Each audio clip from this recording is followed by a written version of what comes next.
ng Pamplona para po ikwento sa ating kung paano nakatulong ang ating 4Ps.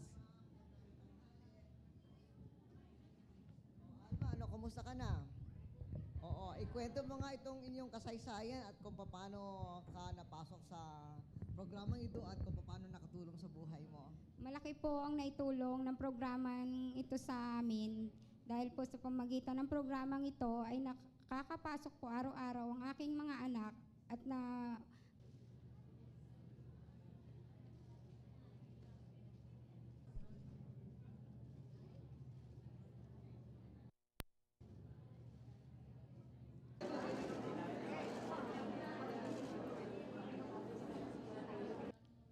Ako po si Ginang Cristeta Siokson. Isa rin po ako sa beneficiary ng Pantawid Pamilyang Pilipino. Ikaw single mother ka? Solo parents po, Oo, madam. okay. Tapos noon, May tatlo po tatlong akong anak.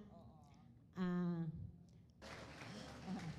At saka salamat rin kay Mayor Piwi at saka kay Congressman Lito dahil tignan nyo yung partnership natin.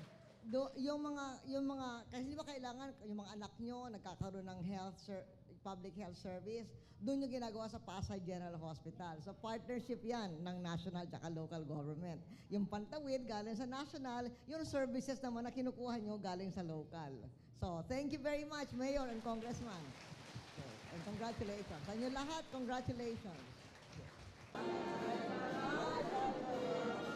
Atras mo, atras.